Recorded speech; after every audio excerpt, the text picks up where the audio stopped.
পশ্চিমবঙ্গে এই প্রথমবার আনলিমিটেড ভাতের থালি, তাও মাত্র 149 টাকায়। হ্যাঁ, এত কম দামে আনলিমিটেড ভাতের থালি একমাত্র কিন্তু পায়েলদির কাছেই পাওয়া যাচ্ছে। এক পায়েল চলে এসেছে আরেক পায়েলদির কাছে। আর এখানকার এই খাবার দাবার গুলো টেস্ট করতে চলে আসলাম টুকুস টুকুস করে। এই যে থালিটা রয়েছে জাস্ট দেখো কি নেই এর মধ্যে। এই রয়েছে ভাত, লেবু, পেঁয়াজ, লঙ্কা, তার সঙ্গে রয়েছে আলু সেদ্ধ মাখা, ডাল, তার সঙ্গে রয়েছে আলু পটলের রসা, ডিমের ঝোল, তার সঙ্গে রয়েছে চিকেনের ঝোল, তার সঙ্গে রয়েছে কাতলা মাছের ঝোল, তার সাথে রয়েছে ভোলা মাছের ঝোল, 2 পিস আবার আলু দিয়েছে।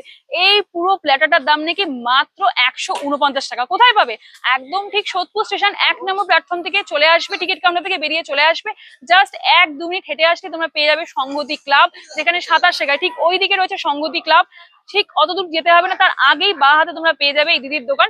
তো চলে এসো কোনো একদিন দিদির হাতের এই খাবার দাবার গুলো ট্রাই করতে। আর এখানে কিন্তু মাত্র 35 টাকা তোমরা পেয়ে যাচ্ছ ভাতের থালি, সেটাও নাকি আনলিমিটেড। যাই খাবে সব সব সব আনলিমিটেড। টুকুস টুকুস করে আর দেরি না করে চলে এসো এই দিদির দোকানে।